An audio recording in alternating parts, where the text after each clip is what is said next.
Sabi ng Panginoon daw, mayroon nga ng bangka mo. Diba kasi na Pedro, naghugas na ng lambat kasi walang huli, maglaman. Sabi ng Panginoon siya ang daming taong dumating. Basahin nga natin. Round the Bible ka, Lucas chapter 5. Basahin mo nga. Minsan habang nakatayo si Jesus sa tabi ng lawa ng Genesaret, naguunahan ang nakaraming tao sa paglapit sa kanya upang makinig ng salita ng Diyos. Okay. Maraming tao gustong makarinig ng salita ng Diyos. Okay.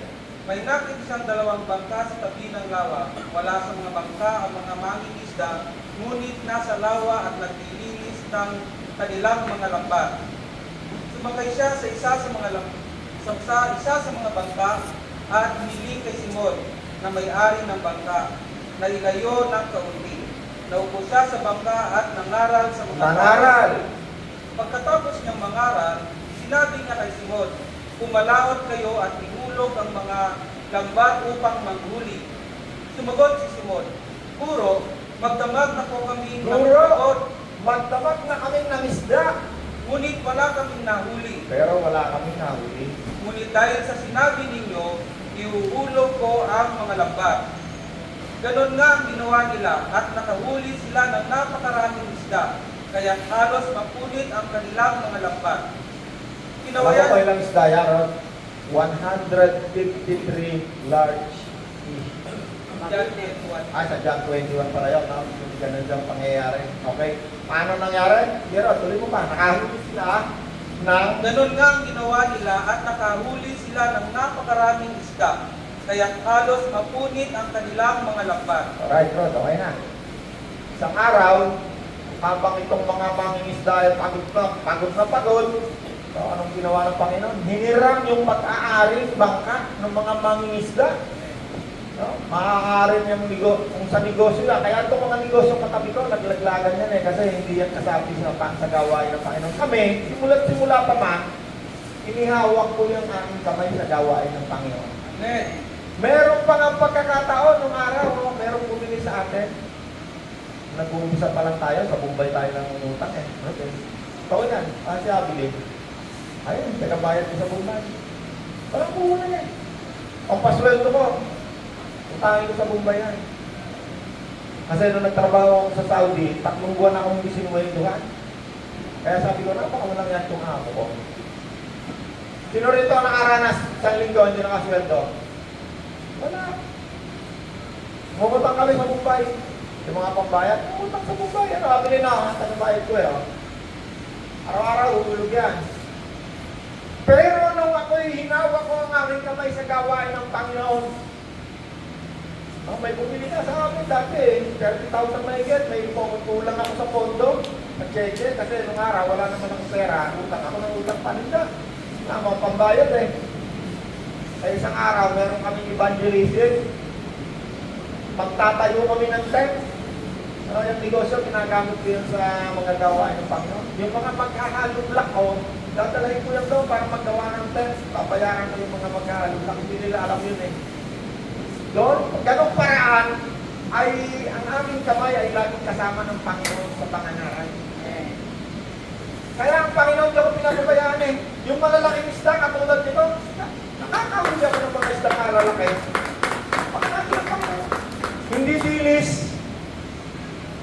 No, nabili, mga materyales. Hindi nakuha ng materyales eh. Yan lang. May bumili, 1 milyon. No? Materyales, hindi kinuha. Taon eh, bago kinuha eh. Meron na akong nabiling lupa, ako pa binayaran. Milyon din. Kaya pag doon ko lang pinagpala ng Panginoon, kahit ikaw hindi matalino, tuwa ka ng Panginoon kahit natutulog ka. Napakabuti ng Panginoon sa ating buhay. Talagang hindi mo matatawaran ng bait ng Panginoon sa ating buhay. Yung ituturo ng Espiritu Santo sa iyo, pag sinunod mo, sigurado, hindi mo maintindihan kung paano ka pinagpapala ng Diyos. Kaya sabi ng Diyos eh, I will bless you beyond your imagination. Sa kaya kung kinakatayon ko ngayong araw, hindi ko kayang isipin paano ako nakarating sa ganitong lugar. Ang alam ko lang, ginawa kong Panginoon si Kristo, at ayaw ko na ng kasamaan. Maraming mga tungkol sa negosyo, katulad ng may mga lagay. Yung Cavitex na yan, tayo nang nag-deliver dyan, yan na, si Boyet. Ama ka na. Tanda mo yan, Cavitex. Yan, pag i-deliver na, kailangan pala may talk patch. Ay, ayoko niyan, alis na ako dyan. Umalis nga ako dyan sa TPW, pupunta na naman ako dyan. Mga ganyang pangyayari dito sa EPSA, maraming mga tambahan dyan. Sabi nung isang kumpare, pare, ka, napakalaki. Ganda rito. Wala may ganun din. Lagay. Ay, ayoko niya. Ninyo na lang yan. Dito na lang ako sa maliit kita. After mga 1 years, 2 years, 3 years, 4 years, sana hindi ko na sila makita. Bagsakan na yung negosyo nila. Nababangrap. Kasi hindi sila dumaan doon sa tuwid na daan, yung righteous na pagninegosyo. Kaya yung pagninegosyo natin, kaya nga nilagyan ko ng title yung aming sharing eh. Hindi pangkaraniwan nyo, not usual. Business, not usual.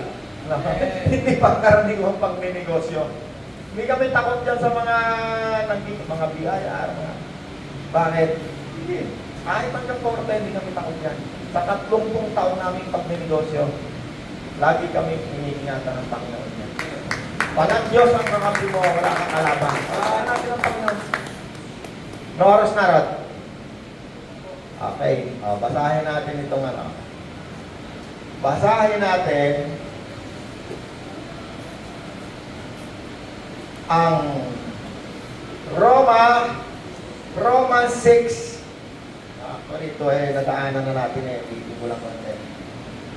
Ano ngayon ang sasabihin natin? Patuloy ba tayong magkakasala upang sumagana sa atin ang kagandahang loob ng Diyos? Sino sa atin ang mga Kristiyano na? Okay? Ginawa na tayong righteous. Diba? Bakit tayo righteous? Dahil kay Kristo. Mula nung tinanggap natin si Kristo, ang tingin sa atin ng Diyos, righteous na. Yan mag-uumpisa yung ikaw ay gumawa na rin ng righteousness. No? Pag tanggap mo kay Kristo, kahit ikaw ay hindi pa perfecto. Hanggang ngayon, hindi pa naman tayo perfecto. Sabi ng Bible, kailangan umalis tayo sa mundong ito para tayo ay maging perfecto. Hanggang hindi pa napapalitan ng katawan natin na hindi pa namamatay, hindi pa ganap ang tagumpay natin eh. So, pwedeng nagkakasala pa rin, pero hindi ko sinabi na magkasala tayo. No? Kasi mula nung tinanggap natin si Kristo, meron na tayong free will na umayaw sa masama. Nung wala si Kristo, wala tayong free will para tayong mga tupang inaakay sa patayan. Pag nakakita tayo ng kung anong kasamaan, dundag na tayo dyan, wala tayong magagawa. Pero ngayon na tinanggap natin si Kristo, ano sabi? Ano ngayon ang sasabihin natin? Patuloy pa ba tayong magkakasala upang sumagana sa atin ang kagandahang loob ng Diyos? Hindi. Tayo'y patay na sa kasalanan. Paano pa tayo mamumuhay sa pagkakasala? Hindi ba ninyo alam na tayong lahat ay nabautismoan kay Kristo Jesus, ay nabautismoan sa kanyang kamatayan?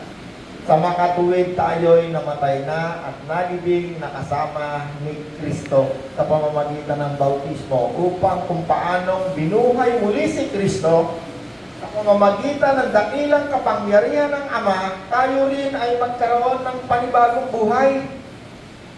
Sino sa atin dito na bautismo na ano? Yung bautismo sa tubig, yun yung public declaration yun eh. No, sa araw nagkaroon tayo ng baptism doon sa ano. Ang ibig sabihin nun, ikaw ay public declaration, yung dinideklara mo na ako'y tagasunod na ni Kristo mula ngayon. Kaya nung ikaw ay nagdeklara, ibig sabihin sinabi mo na sa sarili mo na mula ngayon si Kristo na ang aming Panginoon. At ikaw ngayon ay meron ng karapatan na umayaw sa kasamaan, sa kasalanan. Bakit? Dahil number 1, mula nung tinanggap natin si Kristo, anak tayo ng Diyos. Hindi na tayo anak ng Diablo. No, dati anak ako ng Diablo eh. Dati niloloko nga ako taga-Tagaytay eh. No, sabi ko, Taxi, dati anak ako ng Diablo. Abay, sinagot ako. Abay, ikaw pala dati anak ng Diablo eh. Ako eh, tatay ako ng Diablo eh. Itong isang kasama ko, ito eh, lolo to ng Diablo eh. Pala talaga, sobrang kasasama pala ng tao. Sobrang pala talaga silang kasasama. Noon, pero ngayon, hindi na. Parang-paras na kasabi ko, ako, anak lang ako ng Diablo. Ito pala tatay ng Diablo, sa lolo pa ng Diablo. Kasi meron silang mga negosyo talagang masasama. Pero nung nakakilala sila kay Kristo, nag-umpisa na rin silang maging mabuti katulad niya. nagiging mabuti ang tao sa oras lamang na tanggapin mo si Kristo. Pag wala si Kristo sa buhay mo, religion lang, ay nakaw, mabait ka lang sa simbahan, sa loob ng simbahan ka lang mabait. No? Kus-kus ka lang ganyan. Paglabas ng simbahan yan, diretso yan sa lungga ng demonyo. Tama na natin na. Wala akong pinatatamaan na. Hindi ko alam kung sino sa inyong ano. Tuloy natin. Ano ka, Rod? Hindi ba ninyo alam na tayong lahat ay nabautismoan kay Kristo Jesus nang mabautismoan sa kanyang kamatayan? Sa mga tuwid tayo namatay at nalibing na kasama niya sa pamamagitan ng bautismo upang kung paanong binuhay muli si Kristo sa pamamagitan ng dakilang kapangyarihan ng Ama, tayo rin ay nagkaroon ng panibagong buhay sapagkat kung kasama tayo ni Kristo sa isang kamatayan katulad ng kanyang kamatayan, tiyak na tayo ay makakasama niya sa muling pagkabuhay na katulad ng kanyang muling pagkabuhay. Alam natin na ang dati nating pagkatao ay naipako na sa krus. Kasama niya upang mamatay ang ating makasalanang pagkatao. Okay. So ano ngayon tayo? Meron tayo ngayong bagong pagkatao. Yung luma nating pagkatao ay naipako na sa krus kasama ni Kristo. Kaya nga sino mang nakipag-isa kay Kristo ay isa ng bagong nilalang. Yung luma nating buhay, wala na. Yung makasalanan nating buhay dati, wala na, naipako na kasama ni Kristo, namatay na. Kaya yung kinabubuhay ko ngayon, sabi ni Apostol Pablo, ang kinabubuhay ko ngayon ay si Kristo. Hindi na yung lumang makasalanan. Mic test. Alright. 15. Tatalon ako. Ayan, tutuloy ko na lang. Sana bang verse ako ron? Okay. Kung tayo ay namatay ng kasama ni Kristo, naniniwala rin tayong mabubuhay rin tayong kasama ni Kristo. Alam natin si Kristo na muling binuhay ay hindi na muling mamamatay. Wala nang kapangyarihan sa kanyang kamatayan. Nang siya'y mamatay, namatay siya ng minsanan para sa lahat ng panahon dahil sa kasalanan. Ang buhay niya ngayon ay para sa Diyos. Kaya dapat din ninyong ituring ang inyong sarili bilang patay na sa kasalanan. Ngunit buhay naman para sa Diyos sapagkat kayo'y nakipag-isa na kay Kristo. Sino sa inyo minsan merong alam nyo masama gagawin nyo, pero hindi nyo mapigil ang katawan nyo? Sino sa inyo nakakaranas ng gano'n? Alam nyo, gusto ng katawan nyo, pero alam nyo masama. Ayan lang cellphone nyo, pag hinipo nyo yun, alam nyo, may masama dyan eh. Alam nyo. Yung mga porno nga, naandyan. Gusto ng laman yan. Gusto yan ng laman. Ano yan, Rod? Kasi ang Espiritu Santo, merong tawag sa kanya eh. Mataas na tanggulan. Ang Espiritu Santo, may tawag sa kanya mataas na tanggulan. Ibig sabihin, sila yung nakabantay sa inyo. Hindi nyo pa nakikita na niya. Strong tower, no? Mataas na tanggulan. Panginoon ay mataas na tanggulan eh. Ibig sabihin, yung mga bagay na pag lumalakad ka, hindi mo natatanaw yung pumuntahan mo, pero ang Panginoon alam na yan. Kapag ikaw ay gagawa ng kasamaan o kasalanan, yan ang panahon, yan ang paraan, paano ang diablo nakakapagnakaw sa'yo. Manood ka ng manood ng porno, tingnan mo yung isip mo, hindi gumagana. Parang naka-blackout. Hindi productive yung iyong pag-iisip. Hindi mo maisip kung anong tamang gagawin mamaya, tungkol sa mabubuting bagay. Hindi, parang nakalutang yung isip mo. Ganyan. Gagawin mo pa lang, nagsasalita na ayaw. Kapag ginawa mo lang ginawa yan, lalalim yan, magiging ano na yan. Ganyan lang, mamaya meron ka ng kalantari dyan sa cellphone. Nanliligaw ka na sa ibang tao. Minamatuwid pa ng marami yan. Hindi naman ikaw na, medyo pag-sex eh. Sa hindi nakakaalam ng salita ng Diyos, pwedeng sabihin natin na hindi nga masama yun kasi hindi naman siya nakikipagset, naglilibang lang naman ika ako eh. Pero pag in-apply mo ang utos ni Kristo, pag ayaw mo, pag sa'yo gagawin, huwag mong gagawin sa Kanya. Eh paano kaya pag uwi mo, natagpuan mo yung asawa mo, meron din pala naka-text na gano'n. Gusto nyo ba yan, no? Asawa mo, pag uwi mo, meron pa, sasabihin, naglilibang lang naman kami, hindi naman kami nagsisex eh. Baka hambalusin mo yan. No? Para maunawaan mo sa bagay, kailangan dadalahin mo yung sarili mo sa kabila. Eh kung ako lang tatanungin, kung wala ang salita ng Diyos, gusto ko, 3 asawa ko. Eh kasi sabi ng Muslim, pwede raw 2, 3 eh. Sa Muslim yun, wala si Kristo sa kanila. Pero kay Kristo, hindi mo pwedeng gawin yon. Kasi ang utos niya ni Kristo, pag ayaw mo, pag sa'yo gagawin ng asawa mo, huwag mong gagawin sa kanya. Pwede, munti ko na nga yung panalang, Panginoon, baka pwedeng 2 na rin asawa ko. Sabi ng Espiritu Santo, eh paano kung asawa mo, humingi rin ng 2 asawa, papayag ka ba? Ayaw ko Lord, ako na lang. So, doon mo malalaman, pag ang utos ni Kristo, pinakinggan mo, lahat ng bagay na mabuti makikita mo. Amen? So, ano raw ang ating buhay dati? Wala na, dati na. Bago na ngayon ang ating buhay. Yung luma nating pagkatao ay wala na. Napako ng kasama ni Kristo sa krus. Hindi na ikaw yung luma. No? Kaya kung ikaw ay tumanggap na kay Kristo, para hindi ka nakawan ng diablo, kasi ang diablo, magnanakaw yan eh. Pag hindi ka sumunod kay Kristo na nakawan ka ng diablo, wala kang kaalam-alam. Sabihin mo, ay, hindi naman masama ito, sigarilyo lang to. Sige, kwentahin mo. Kinukwenta nga natin lagi yan eh. Kano kwenta natin, Raji? Sweldo lang. No? Sabi ni Kuya Edwin, 10 piso isa. Isang stick, 20. 200, 400, 600 per month. Isang buwan, kalaki nun. 20 pesos eh. Time is 10. Gusto rin dyan, naniligan ka pa. Isa-misa lang. Hindi, joke lang. Kasi si Kuya Edwin nung nakaalam eh. 20 pesos ngayon eh. No? Dati kasi Philip tsaka Marlboro eh. Kaya yung pangako dito sa Old Testament sa Jeremiah, I know the plans I have for you, plan to prosper you. Sabi ko, hindi yan sa akin. Ang gusto ko yung pangako ni Kristo. Ang plano ko sa iyo, buhay na masagana. Buhay na masagana. At buhay na wala hanggan. Kasi sa Jeremiah, walang buhay na walang hanggan eh. Para sa mga Hudyo yun eh. Kaya nga, kaunti lang siguro nakarating sa kanila sa langit eh. Kaya ang Panginoon gumawa ng bagong tipan. Kasi nakita ng Diyos na mayroong kakulangan sa luma. Mabasa ko sa Bible yun. At ang naluluma, sabi ng Diyos, malapit na yan mawala. Kasi tinupad ni Kristo. Yung Kristo na naririto sa puso natin, dahil si Kristo ay isang Hudyo, naging kalahi tayo ni Abraham sa spiritual na buhay. Pero yung mga Hudyo, hindi natin napalitan, spiritual lang.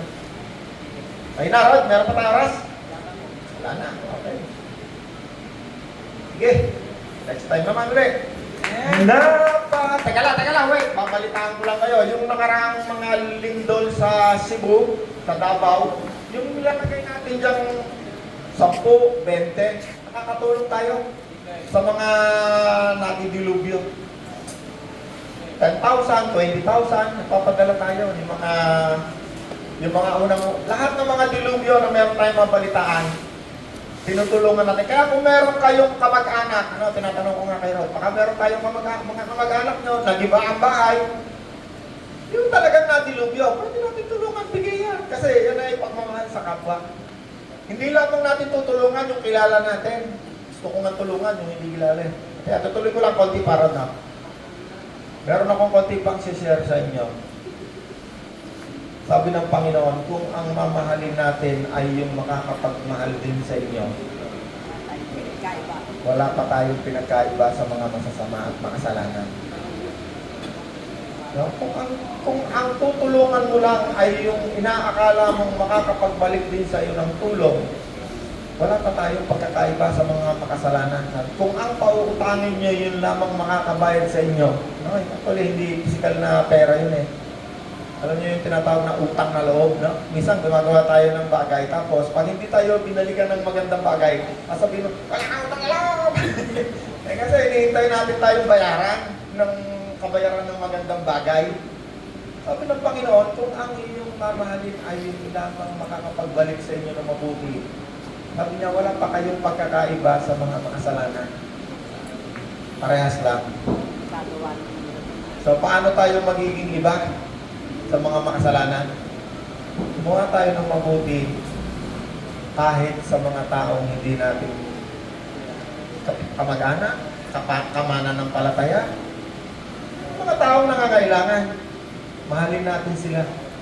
Katulad ng pagmamahal natin sa ating sarili. Pero siyempre, unahin mo muna yung pamilya mo. Baka mamaya tulong ka ng tulong sa iba. Yung asawa mo, anak mo, minumura ka na eh. Kaya ka naman tatay, kakainin na lang namin eh. Hindi ganon. Kaya nga sinabi, mahalin mo yung kapwa gaya ng pagmamahal mo sa iyong sarili. So kung hindi mo alam mahalin ng sarili mong pamilya, hindi ka pa makakapagmahal ng tama sa iba.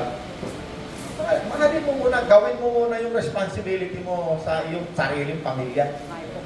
Ngayon, kung meron kang extra, ayan, hanap ka ng gagawan mo ng mabuti.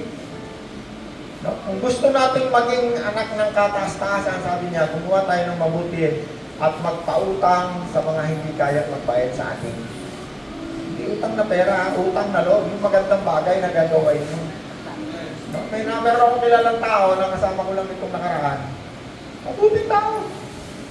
Pero every time sa'yo magkukwento ng mga taong ginawa niya ng kabutihan, nasakit ang puso niya kasi lagi niya sinasabi, di ba lang ika ko na pasalamatan? Pinag-aaral ko yan, napakaraming tao. Pero galit na galit siya. Kung siya lamang ay nakarinig na salita ng Diyos, magiging masaya siya. Hindi na masaya. At totoo lang, kung isa, pag nakakaisip ako ng gano'n, nagtatampo rin ako. Kaya lang, naalala ko yung salita ng Diyos eh. Huwag mo nang hintayin na magbayaran ka pa. God is good.